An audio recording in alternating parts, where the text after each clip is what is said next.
നമസ്തേ നമസ്തേ എല്ലാവർക്കും good morning. ഇന്ന് നമ്മളെ രാവിലെ അമ്പലത്തിൽ പോയി അപ്പോൾ അമ്പലത്തിൽ പോണ വഴിക്ക് നെല്ല് അവിടെ പാടത്തുള്ള നെല്ലൊക്കെ കതിരായി അതിൻ്റെ വീഡിയോ ഒക്കെ പിടിച്ചു. ഞാൻ അമ്പലത്തിൽ ചെന്ന് തൊഴുതു. ഞങ്ങൾ തിരിച്ച് വീട്ടിൽ വന്നു. പിന്നെ കുറച്ച് പണികളൊക്കെ ഉണ്ടായിരുന്നു, അതിൻ്റെ വീഡിയോ ആയിട്ടാണ് കാണിക്കുന്നത്. അടിപൊളി വീഡിയോ ആണ്, നോക്കൂട്ടോ.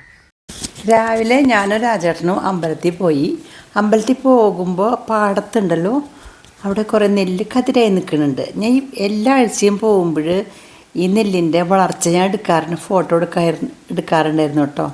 ഇപ്പം നോക്കൂ, ഇന്ന് എടുത്ത വീഡിയോ ആണ് ഇത്. കണ്ടോ, ഒക്കെ കതിരായെന്ന് മാത്രമല്ല വിളവും ആയിട്ടുണ്ട്. മുഴുവനായിട്ടില്ല കേട്ടോ, എങ്കിലും 2 ആഴ്ച കഴിയുമ്പോഴേക്കും ഇത് കൊയ്യാൻ പറ്റുമെന്ന് എനിക്ക് തോന്നണത്. അടിപൊളിയല്ലേ, എന്താ സ്വർണ്ണ കളറ്, എന്താ ഭംഗിയല്ലേ. ഉദയസൂര്യൻ്റെ രശ്മി തട്ടുമ്പോഴേ ചുവപ്പ് നിറാവണതാ. പാടങ്ങൾ പൊന്നിൻ നിറം പൂണ്ടു നീളെ. ഞങ്ങളങ്ങനെ അമ്പലത്തിലെത്തിയിട്ടോ. അമ്പലത്തിൻ്റെ പടിഞ്ഞാറേ നടയിലാണ് ഞങ്ങൾ ചെന്നത്. ഇത് പടിഞ്ഞാറേ നടയാണ്, ഞങ്ങളുടെ ശ്രീകണ്ഠേശ്വരം ക്ഷേത്രത്തിൻ്റെ പടിഞ്ഞാറേ നട. അവിടെ എത്തി, അവിടെ നിന്ന് തൊഴുത് ഈ സൈഡിൽ കൂടെ അങ്ങോട്ട് വലം വെച്ച് പോകുകയാണ് കേട്ടോ നമ്മൾ. നിങ്ങൾ ക്യാമറയുടെ നിരീക്ഷണത്തിലൊന്ന് കണ്ടില്ലേ വെച്ചത്. അമ്പലത്തിൽ നിന്ന് വന്ന് വീട്ടിലെത്തിയിട്ട് ചോറ് വെക്കാൻ തുടങ്ങിയപ്പോൾ 2 അടുപ്പ് തീ കത്തിച്ചു. എന്നിട്ട് ഒരു പഴയ അലുമിനിയം കലം, വലിയ കലം ഉണ്ടായിരുന്നു, അതെടുത്തിട്ട് ഈ വലിയ അടുപ്പത്ത് വെച്ചു കേട്ടോ. ഇതിൽ കുറച്ച് വെള്ളം ഒഴിച്ചിട്ടുണ്ട്. എന്തിനാന്ന് വെച്ചാലേ മഞ്ഞൾ പറിച്ചിട്ടുണ്ടായില്ലേ നമ്മൾ നാൾ, ആ മഞ്ഞളൊന്ന് പുഴുങ്ങണം, അതിന് വേണ്ടിയിട്ടാണ് കേട്ടോ. കഴുകാം, കുറച്ച് ദിവസമായി ഇത് പറിച്ചിട്ടേ, അത് കാരണം കുറേ മഞ്ഞളൊക്കെ ഉണങ്ങിപ്പോയി എന്ന് തോന്നണം എനിക്ക്. എന്നിട്ട് നന്നായിട്ട് കഴുകി മണ്ണൊക്കെ കളഞ്ഞിട്ട് നമ്മൾ ഈ കലത്തിലേക്കിടുക. ഈ കലത്തിൽ ഞാൻ കുറച്ച് ചിരട്ടയൊക്കെ ഇട്ടിട്ടുണ്ട് കേട്ടോ. എന്തിനാന്ന് വെച്ചാൽ ചിരട്ട ഇടണമെന്ന് വെച്ചാൽ ആവി ശരിക്കും കിട്ടാനായിട്ട്, അമ്പി പോകാണ്ടിരിക്കാനായിട്ട് ഇട്ടതാണ്. ചിലപ്പോൾ അങ്ങനെ ഇട്ട് അധികം വേവാവണ്ടെന്ന് വെച്ചിട്ടേ അടിയിൽ കുറച്ച് ചിരട്ടയൊക്കെ ഇട്ടു, വെള്ളത്തിലിട്ടിട്ടുണ്ട്. അതിൻ്റെ മുകളിൽ മഞ്ഞൾ ഒരു ലെയർ ഇട്ടു. പിന്നെ അതിൻ്റെ മുകളിൽ കുറച്ച് ഇതിങ്ങനെ വടികളൊക്കെ ഒന്ന് നിരത്തി വെച്ചു, ചെറിയ ചെറിയ കമ്പുകളൊക്കെ നിരത്തി വെച്ചു. അതിന് മുകളിൽ വീണ്ടും കുറച്ചും കൂടി മഞ്ഞൾ നമുക്ക് ഇടാം. അങ്ങനെ ഈ പാത്രം നിറച്ച് മഞ്ഞളിടാണ് കേട്ടോ. സാധാരണ നമ്മൾ മഞ്ഞളൊക്കെ അരിഞ്ഞ് പൊടിക്കാറാണ് പതിവ്. കുറേ മഞ്ഞളുണ്ടെങ്കിൽ അരിഞ്ഞ് പൊടിച്ചാൽ കുറേ നാളിരിക്കുമ്പോൾ പൂക്കാൻ സാധ്യതയുണ്ട് അത്ര. എനിക്ക് തോന്നാറുണ്ട് അങ്ങനെ പൂക്കാൻ. ഞാൻ എന്നാലും ടൈറ്റായിട്ടൊക്കെ വെക്കുന്നുണ്ട് പാത്രങ്ങളിൽ.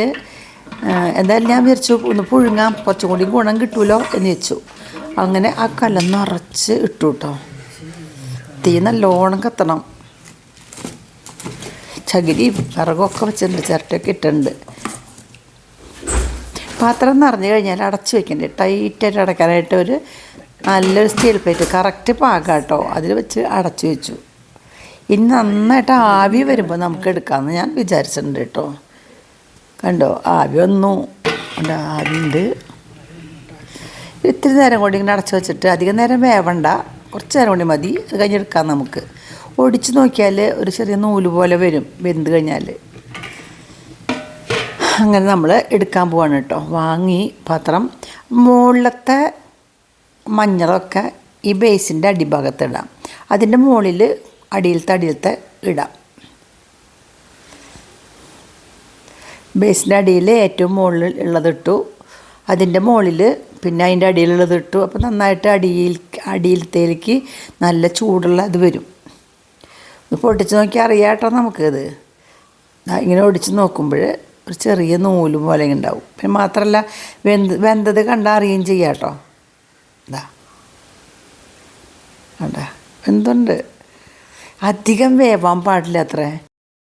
നിങ്ങളിങ്ങനെയാണോ മഞ്ഞൾ പുഴുങ്ങാറ്? നിങ്ങളുടെ അഭിപ്രായം ഒന്ന് എഴുതണം കേട്ടോ.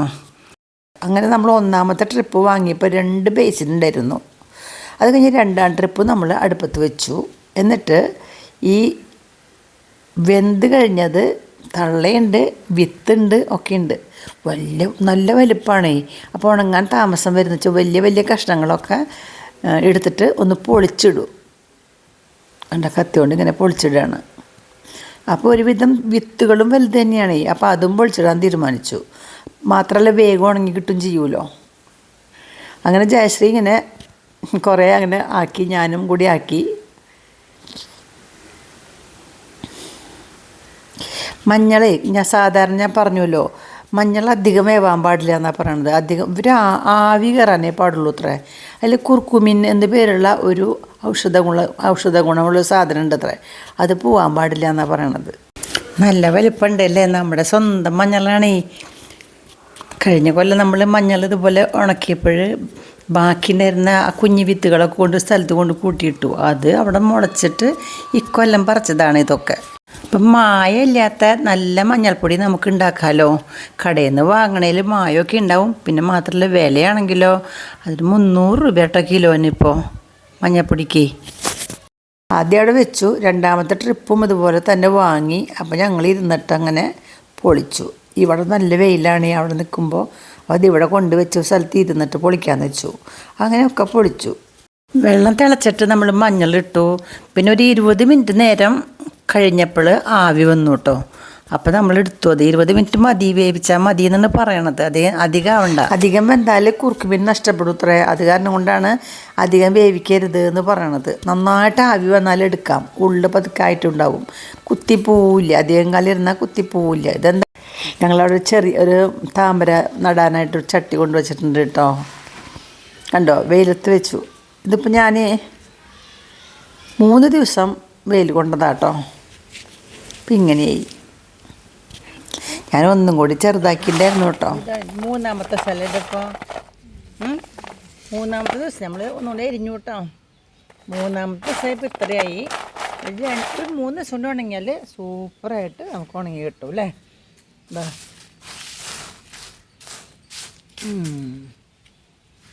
ദെൻ ഇതും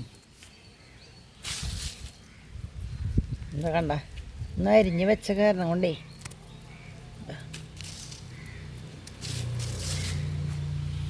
അപ്പോൾ ഒരു ചാക്കിലിട്ടുണ്ട്. രണ്ടാമത്തെ ചാക്കിൽ പിന്നെ ഒരു പാത്രത്തിൽ.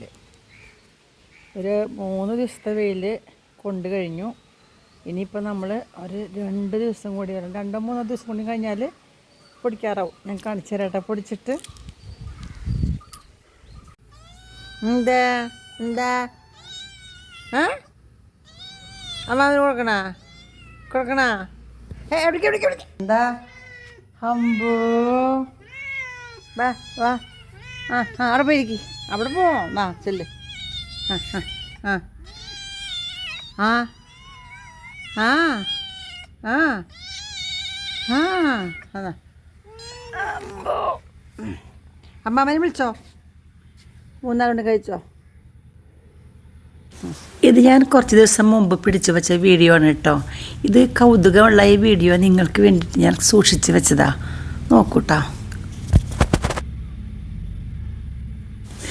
ഇവരുടെ സ്നേഹവും ഐക്യവും ഒക്കെ നമുക്ക് മാതൃകയാക്കാൻ തോന്നണല്ലേ. എന്താ സ്നേഹം നോക്കൂ. അമ്മാവ വന്നിണ്ടാ. മതിയാ, എത്ര മതി അമ്മാവന്? കുട്ടികൾ കഴിച്ചോട്ടല്ലേ. കഴിച്ചോ കഴിച്ചോ കഴിച്ചോ.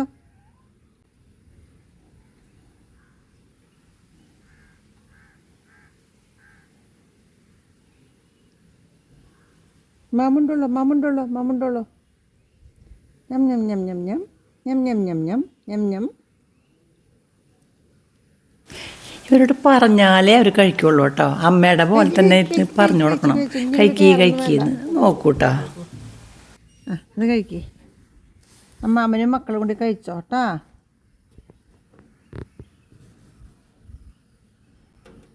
മിയ അത് കഴിക്ക്.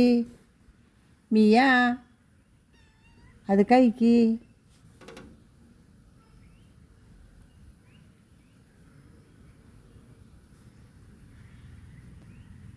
അമ്മാവനെ കാണിക്കാൻ വേണ്ടിയിട്ടാണ്.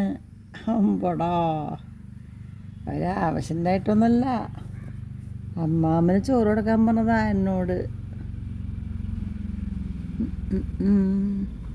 അവർക്ക് വിശന്നിട്ടൊന്നുമല്ല.